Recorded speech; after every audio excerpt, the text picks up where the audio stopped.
जहां भगवान को पाने के लिए लोग सब कुछ छोड़ देते हैं, लेकिन भगवान का रास्ता दिखाने वाले कुछ बाबा खुद अरबों की संपत्ति के मालिक कैसे बन जाते हैं। कहीं संन्यास की आड़ में साम्राज्य तो नहीं, कहीं आस्था के नाम पर बिजनेस तो नहीं। और सवाल ये नहीं कि बाबा अमीर क्यों हैं, सवाल ये है कि आस्था और ऐश्वर्य की सीमा आखिर कहाँ खत्म होती है। भारत में गुरुओं को भगवान का दर्जा दिया जाता है। उनके चरणों में धन, जमीन, गहने और जीवन तक अर्पित कर दिया जाता है। लेकिन इसी श्रद्धा की जमीन पर कुछ ऐसे आध्यात्मिक साम्राज्य खड़े हुए जिनकी संपत्ति कॉरपोरेट घरानों से भी बड़ी है। आज हम बात करेंगे 3 ऐसे नामों की जो आध्यात्म से ज्यादा अपनी नेटवर्क, लग्जरी और विवादों के लिए चर्चा में रहे। स्वामी नित्यानंद, ओशो, सतुआ बाबा।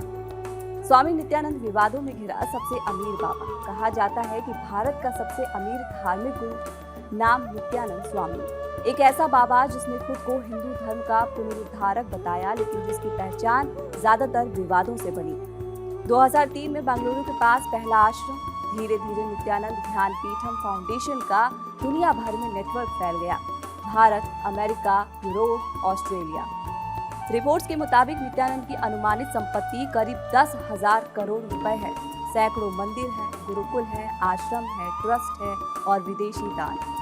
यहाँ तक दावा हुआ कि उन्होंने इक्वाडोर के पास निजी द्वीप तक खरीद लिया। 2010 में एक अश्लील वीडियो सामने आया। इसके बाद गलत काम के आरोप, कानूनी कार्रवाई, जेल, फिर जमानत। लेकिन हैरानी की बात यह है कि इन सबके बावजूद उनके फॉलोअर्स और फंडिंग पर कोई खास असर नहीं पड़ा। आज नित्यानंद खुद को एक अलग देश कैलाशा का प्रमुख बताते हैं।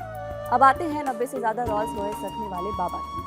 अब बात उस संत की जिसने दुनिया को संन्यास का नया अर्थ दिया। नाम ओशो रजनीश। ओशो कोई आम बाबा नहीं थे। उन्होंने धर्म को चुनौती दी, ईश्वर को प्रश्नों के कटघरे में खड़ा किया। ओशो के पास थी 93 रॉल्स रॉयस कारें। जब उनसे पूछा गया कि एक सन्यासी को इतनी गाड़ियां क्यों, तो ओशो का जवाब था, किसी की जरूरत नहीं, लेकिन मेरे शिष्य ऐसा चाहते हैं।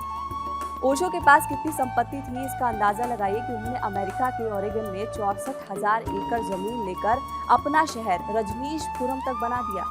अपनी पुलिस अमेरिका में, अपना कोर्ट, अपना अस्पताल। ये कोई आश्रम नहीं था, ये एक समानांतर सत्ता थी। बॉलीवुड स्टार विनोद खन्ना ओशो के शिष्य बने। उन्होंने टॉयलेट साफ किया, बर्तन धोए, माली तक का काम किया। हालांकि ओशो का जीवन विवादों भरा रहा। 21 देशों में बैन किए गए, नशीले पदार्थ के आरोप लगे, स्मगलिंग के आरोप लगे। जिसके बाद 1985 में ओशो भारत लौटे। 1990 में पुणे में उनका निधन हुआ। आज भी उनकी मौत पर कई रहस्य हैं और पुणे आश्रम हजारों करोड़ की संपत्ति पर खड़ा है।